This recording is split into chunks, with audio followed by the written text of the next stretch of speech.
Dans cette vidéo, on va voir les meilleurs ETF à avoir dans un PEA et aussi une répartition avec deux exemples de grands gestionnaires au niveau des ETF avec Ray Dalio et Warren Buffett. Donc on est parti directement sur mon écran. En premier lieu, avant qu'on s'attaque sur ces ETF, la répartition aussi de ces deux gestionnaires, etc. Pourquoi investir dans les ETF via un PEA? Il y a deux raisons principalement. La première, c'est que c'est principalement utilisé pour sa fiscalité avantageuse. C'est qu'après 5 ans de détention, une fois qu'on a passé la date d'ouverture, les revenus ils sont plus imposés qu'à hauteur des prélèvements sociaux. Donc il n'y a plus d'impôts, il y a exclusivement les prélèvements sociaux à 17,2% comparé au compte titre où on est imposé à la flat tax de 30%. Donc ça fait une différence au final de 42% d'impôts concrètement entre un PEA et un compte titre, même si sur le PEA il n'y a pas d'impôt. Je parle si on prend en compte les prélèvements sociaux qu'on ne peut malheureusement pas enlever sur le PEA, ça il faudra quand même les payer. Ici par contre le PEA comme pour le livret A, il est limité à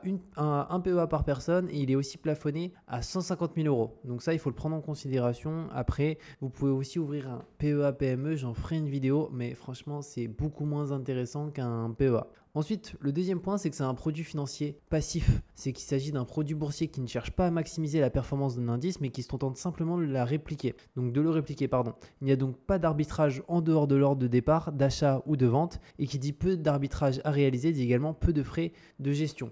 Donc ça va vous permettre finalement d'investir avec une fiscalité qui est optimisée de manière très passive, donc en y passant extrêmement peu de temps. Donc c'est une enveloppe qui est vraiment intéressante à ce niveau-là quand on y met des ETF à l'intérieur. Maintenant, on va avoir trois types d'ETF qui sont éligibles au PEA. Premièrement, on va avoir ceux qui investissent dans des indices européens, typiquement un ETF CAC 40, un ETF Stock 600, un ETF Stock 50, qui sont des ETF qui investissent directement sur l'espace et des indices qui sont européens. Le deuxième type d'ETF, c'est ceux qui investissent dans un indice composé d'au moins 75% d'entreprises dont le siège social se situe en Europe. Donc là, très souvent, ça va aussi être d'autres indices qu'on va pouvoir retrouver. Et ensuite, en troisième type d'ETF, et ça, on va en parler pas mal, c'est ceux qui utilisent la réplication synthétique. Donc c'est des trackers éligibles au PEA qui investissent dans des actions européennes, puis les échanges contre la performance d'un panier d'actions étrangers grâce au swap, donc grâce à c'est un échange finalement, un échange de performance. Donc c'est pour ça qu'aujourd'hui sur un PEA on peut retrouver des ETF Nasdaq, S&P 500, World, etc.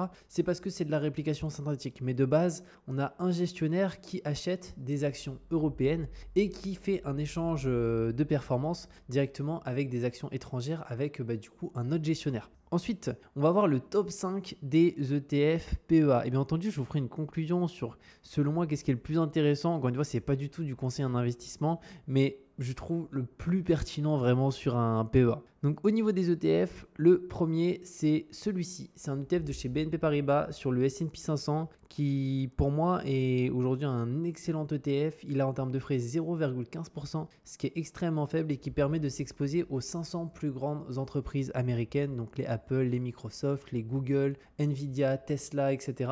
Donc on s'expose vraiment au marché américain et au-delà de ça, pas réellement qu'au marché américain parce que ces entreprises américaines sont pour le coup des multinationales qui sont présentes en France, qui sont présentes en Australie, qui sont présentes au Japon, etc.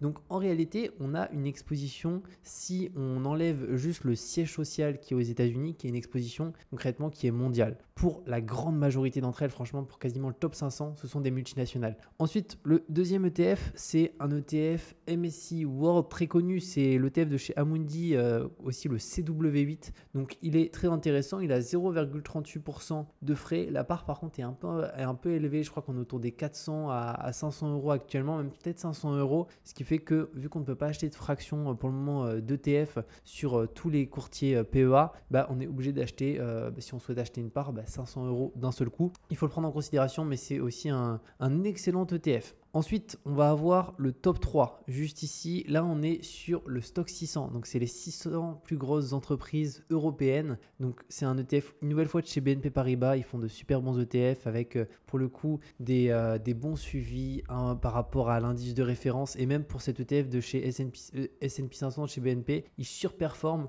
l'indice de référence. Et le concernant, le Stock 600, donc 0,20% de frais, c'est encore une fois très, très raisonnable pour 600 capitalisations à l'intérieur en termes de gestion. gestion. Après, on va avoir le quatrième, c'est le Nasdaq 100 UCITS. Donc, c'est pas un ETF ici ESG parce qu'il en existe un autre qui est ESG, mais celui-ci, il n'est pas ESG. Il a 0,30% de frais. Donc, on retrouve les 100 entreprises tech directement du Nasdaq 100 qui sont au sein de l'indice directement à l'intérieur, notamment du Nvidia. Et en fait, ce sont des entreprises qui, pour le coup, ont très très bien performé. Après, faire attention, quand même, c'est un ETF qui, pour le coup, a plus de volatilité que tous les autres ici, a eu aussi une énorme performance au cours des quelques dernières années, mais avait eu une période, je crois que c'est de 2000, je crois, à peu près à 2009, où finalement quelqu'un qui aurait investi, même s'il aurait investi en DCA, finalement on est sur une période où il y aurait quasiment 0% de gain. Donc il faut le prendre en considération, mais encore une fois, dans une stratégie de diversification, ça peut être potentiellement intéressant pour certaines personnes de s'exposer au Nasdaq 100. Ensuite, en cinquième ETF, c'est un ETF Emerging Market. Alors celui-ci, il est ESG et au niveau des frais, on est sur 0,30%.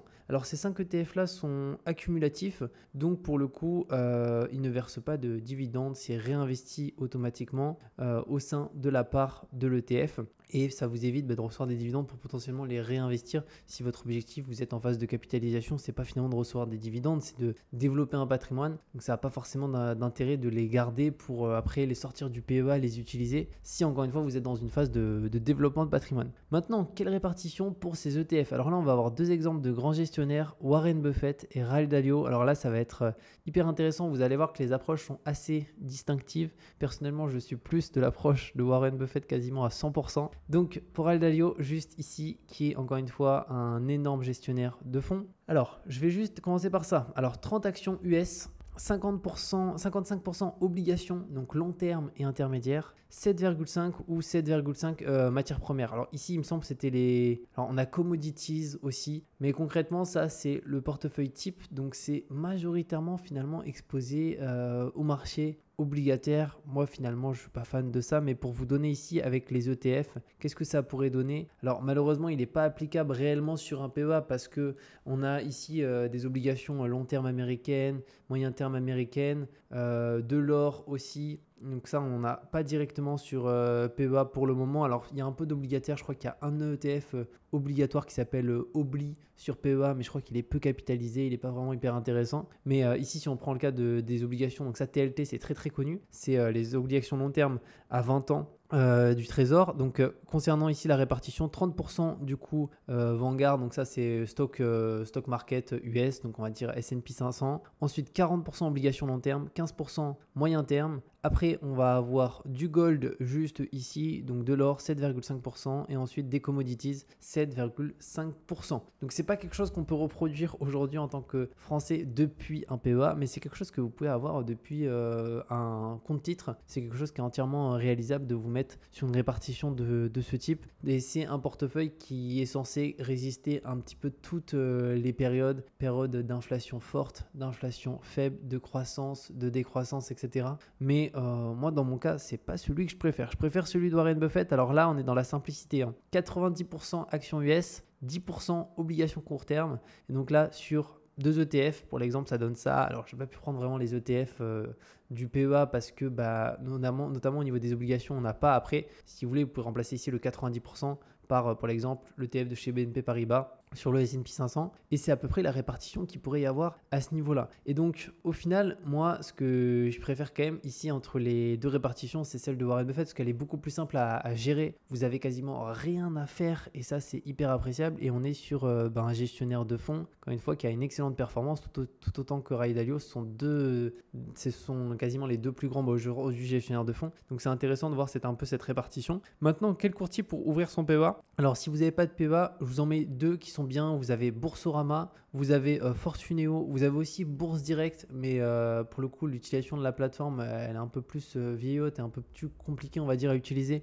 que Boursorama et Fortuneo qui sont de base des banques. Et au-delà d'être des banques et des filiales de grands groupes, pour investir via le PEA c'est très très simple. Donc moi pour le coup je suis sur Boursorama, Fortuneo c'est bien. Si ça vous intéresse je vous mettrai les liens en description pour ouvrir un PEA chez eux en sachant que vous avez un bonus à l'ouverture de votre PEA. Boursorama c'est 100 € offerts et Fortuneo c'est 80 € offerts à l'ouverture de votre PEA et après vous pouvez investir cet argent directement dans un ETF afin de vous créer votre portefeuille. Maintenant, la conclusion, concrètement, c'est qu'ici on a vu un top 5, mais très certainement, Aujourd'hui, je pense que pour beaucoup de personnes qui regardent cette vidéo, le plus simple, ça serait juste d'avoir un ETF. Vraiment, un ETF, ça fait une gestion qui est très simplifiée. Donc, soit typiquement un ETF MSCI World qui est très diversifié, il y a 1600 entreprises, vous avez un portefeuille qui est beaucoup plus diversifié que 90% des investisseurs, ou soit si vous êtes plutôt optimiste, notamment par rapport aux entreprises américaines qui pour le coup ont toujours pour l'instant de l'avance face à toutes les entreprises et même les pays en développement. Moi, c'est pour ça que je suis pas fan finalement, même si je l'ai mis dans le top parce que je sais que ça intéresse les personnes, les ETF marché émergent. Pourquoi? Parce que même les personnes, je me dis qui vont sortir, enfin qui vont s'en sortir au sein de certains pays et qui vont s'enrichir, etc. Qu'est-ce qu'ils vont faire? Eh ben, ils vont acheter un iPhone, ils vont acheter une télé d'une grande marque, ils vont aller au McDo, etc.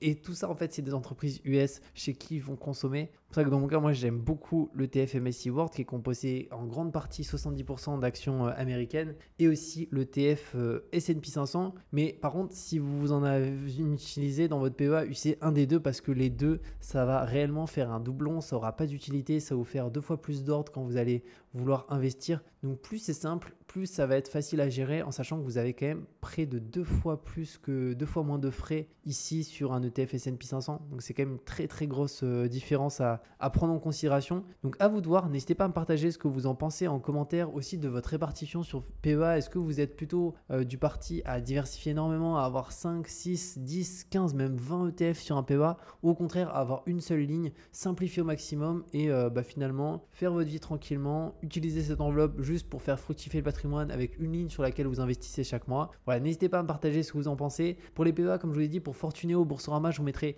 les liens en description pour avoir, je crois que c'est 80 € et 100 € offerts pour Boursorama à l'ouverture. Et on se retrouve très bientôt pour de nouvelles vidéos.